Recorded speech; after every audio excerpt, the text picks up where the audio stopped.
Software job start చేసిన వెంటనే ఒక డైలాగ్ వినడం mandatory. First 10 years is the golden period అని చెప్పేసి. కానీ అక్కడ గోల్డెన్ పీరియడ్ ఎక్కడుంది? స్ట్రెస్ లోనా, డెడ్ లైన్స్ లోనా, యుఎస్ ఆన్ సైట్ లోనా? అసలు ఎక్కడ లేదు. గోల్డ్ అంటే డబ్బు కాదు, గోల్డ్ అంటే ఆపర్చునిటీ, డైరెక్షన్ అండ్ ఫౌండేషన్. ఈ 10 years లో చేసిన పనులు, డెసిషన్స్, మిస్టేక్స్ ఫ్యూచర్ 20 years ని మీ కెరీర్ ని షేప్ చేస్తాయి అనమాట. So let's record this golden ticket. అసలు ఏం చేయాలి, ఏం అవాయిడ్ చేయాలి, ఎప్పుడు టర్నింగ్ పాయింట్స్ వస్తాయి? So let's start the video.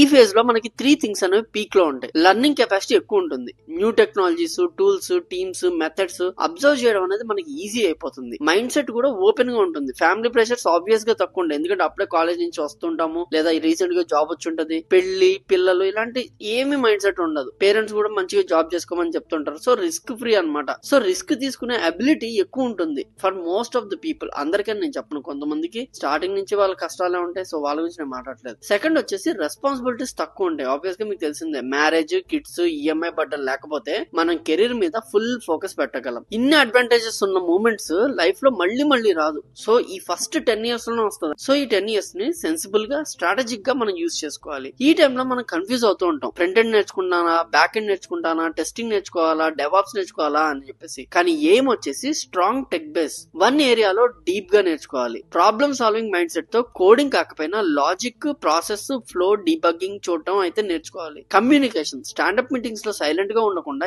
ఎలా మాట్లాడాలి, ఎలా మీ వర్క్ ని ప్రొజెక్ట్ చేసుకోవాలి, వేరే వాళ్ళ దగ్గర ఎలా మిమ్మల్ని మీరు ఎలివేట్ చేసుకోవాలనేది మీరు నేర్చుకోవాల్సిన మెయిన్ థింగ్ అనమాట. మిస్టేక్ చేసినా పర్లేదు, కానీ మిస్టేక్స్ ని రిపీట్ చేయడం మాత్రం ఈ స్టేజ్ లో అస్సలు చేయకండి. ఈ మొత్తంలో ఏంటంటే ఫస్ట్ 4 to 7 years అనేది కెరీర్ షేపింగ్ ఫేజ్ అనమాట. ఇక్కడ డేంజరస్ ఇల్యూషన్ స్టార్ట్ అవుతుంది. స్టేబుల్ జాబ్ ఉంది, మంచి ప్యాకేజ్ ఉంది, చిల్ బ్రో అనుకుంటాం. కానీ ఇక్కడ గ్రోత్ మైండ్ సెట్ తో ఆలోచించడం ఆపేస్తే నెక్స్ట్ 20 years గ్రోత్ అనేది ఉండదు. ఈ ఫేజ్ లో pick your career path. Tech స్పెషలిస్టా, మేనేజరల్ పాత్, ప్రొడక్టా, లేకపోతే ఏదైనా డొమైన్ ఎక్స్పర్ట్ గా వెళ్ళాలనుకున్నారా, స్టార్ట్అప్ లోకి వెళ్ళాలా, కన్సల్టింగ్ లోకి వెళ్ళాలా, ఎంఎన్సీ లోకి వెళ్ళాలా, అసలు మీ ఎయిమ్ ఏంటి, హై ఎయిమ్ ఏంటి అనేది మీరు ముందే డిసైడ్ చేసుకోవాలి. రెండోది వచ్చేసి ఎక్కడ ఉన్నా కూడా ఓనర్షిప్ అనేది తీసుకోవాలి. నాట్ జస్ట్ టాస్క్, ప్రాజెక్ట్ ని ఓన్ చేసుకోవాలి. Start mentoring others. నాలెడ్జ్ ని మనం వేరే వాళ్ళతో షేర్ చేస్తేనే మనకి చాలా క్లారిటీ వస్తుంది అనమాట. సో వేరే వాళ్ళకి షేర్ చేయడం నేర్చుకోవాలి. And certifications, real time projects మీద ఎక్కువ నాలెడ్జ్ అనేది పెట్టండి. ఏదో బెంచ్ లో ఉన్నా మనకి శాలరీ వస్తుందని కాకుండా, నేను ఖాళీగా ఉంటే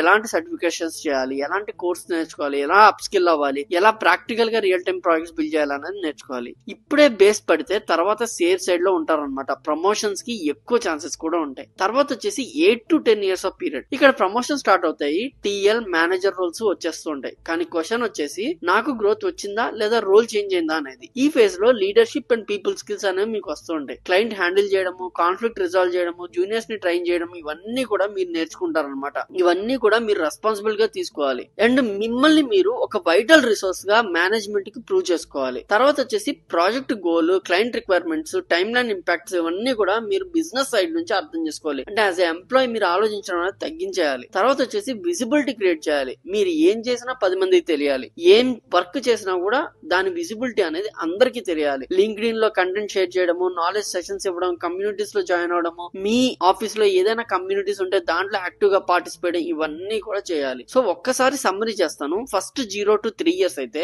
నేర్చుకోవాలి, ఎక్స్ప్లోర్ చేయాలి, ఫౌండేషన్ స్ట్రాంగ్ గా చేసుకోవాలి. 4 to 7 years పాటు డైరెక్షన్ ఫిక్స్ చేసుకుని సర్టిఫికేషన్స్ చేసుకోవాలి, లీడర్షిప్ అండ్ రెస్పాన్సిబిలిటీస్ తీసుకోవాలి. 8 to 10 years పాటు విజిబిలిటీ క్రియేట్ చేయాలి, స్ట్రాటజిక్ గా వర్క్ చేయాలి, టీమ్ ని హ్యాండిల్ చేయగలగాలన్నమాట.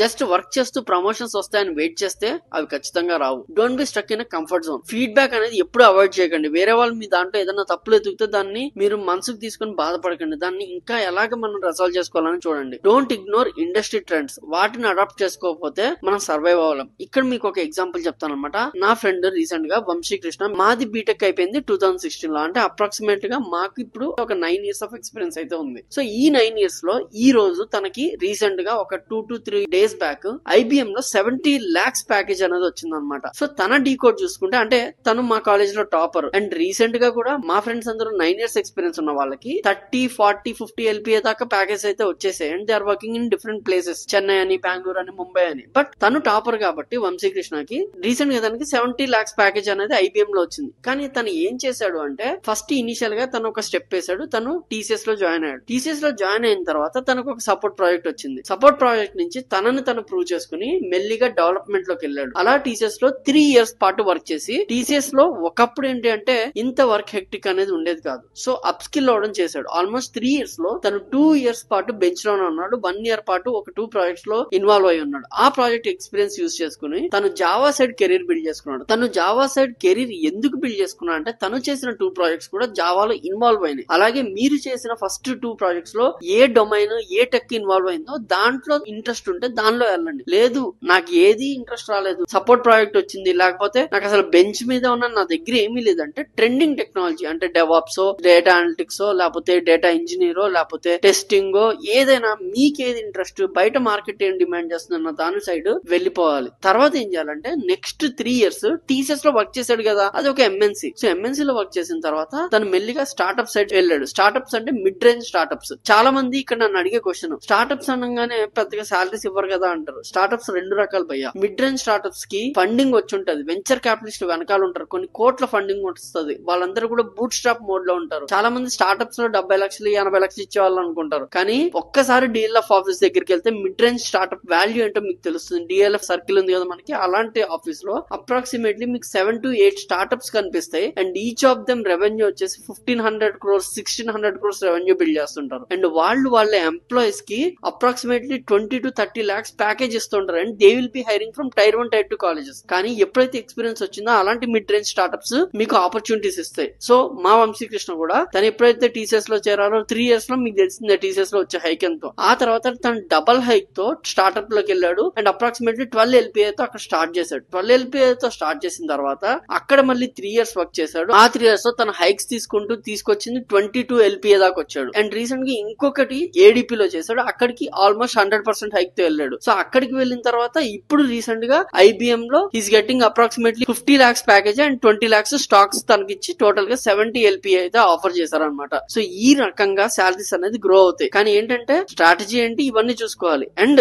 ఇక్కడ మీకు చెప్పాల్సింది ఏంటంటే మా వంశీకృష్ణకి ఇప్పటిదాకా మ్యారేజ్ అవ్వలేదు. రిస్క్ టేకింగ్ అబిలిటీ ఉంది. మ్యారేజ్ కానప్పుడు మనం చదువుకునే స్కోప్ దొరుకుతుంది. కానీ ఎప్పుడైతే మ్యారేజ్ అయ్యి రెస్పాన్సిబిలిటీస్ పెరుగుతాయో ఖచ్చితంగా మనం ఏం చేయాలి అనే థాట్ డైవర్ట్ అయిపోతుంది. ఇంట్లో పరిస్థితులు, పిల్లలు, లేకపోతే మ్యారేజ్ అయ్యాక వచ్చే రిచువల్స్, వీటి సైడ్ మన మైండ్ అనేది వెళ్ళిపోతుంది. సో అందుకనే ఫస్ట్ 10 years ఆఫ్ IT అనేది ఎంత ఇంపార్టెంటో ఈ వీడియో ద్వారా తెలియజేయడం అనేది మా ఉద్దేశం అన్నమాట. So never neglect this 10 years. ఈ 10 years ఆఫ్ గోల్డెన్ ఫేజ్ లో కనుక మీరు ఒక స్టేజ్ కి వెళ్తే ఆఫ్టర్ మ్యారేజ్ ఏదో ఒక MNC లో ఒక మేనేజ్మెంట్ పొజిషన్ లో కనుక మీరు వెళ్ళారు, ఒక టీమ్ లీడ్ పొజిషన్ లో కనుక మీరు వెళ్ళారంటే ఒక స్ట్రెస్ ఫ్రీ లైఫ్, ప్యాకేజ్ పెరగకపోయినా పర్లేదు. ఈ 10 years మనకి పెరిగిన ప్యాకేజ్ తర్వాత ఎంతో కొంత కంపెనీ ఇచ్చిన హైక్ తో మనం సర్వైవ్ అయిపోగలం. ఇప్పుడు సేవింగ్స్ కూడా చేయడం అనేది ఈ 10 years లో కూడా చాలా ఇంపార్టెంట్. శాలరీ ఎక్కువ వస్తుంది కదా అని దుబారా కూడా ఖర్చు చేయకూడదు. దాచుకోవాలి, నెక్స్ట్ ఫ్యూచర్ కోసం ఆలోచించుకోవాలి. ఫ్యూచర్ కోసం మనం స్ట్రగుల్ చేయాల్సిన గోల్డెన్ ఫేజ్ ఈ 10 years. ఇది అయిపోయిన తర్వాత గ్రోత్ అనేది స్టాగ్నెంట్ అవుతుంది. అండ్ రీసెంట్ గా మీరు చూసే ఉంటారు mid level and senior levels engineers ని ఫైర్ చేయడం కూడా జరుగుతుంది. So 10 years focus on your career. And this is up for today. And I'm Krishna signing off. జై హింద్.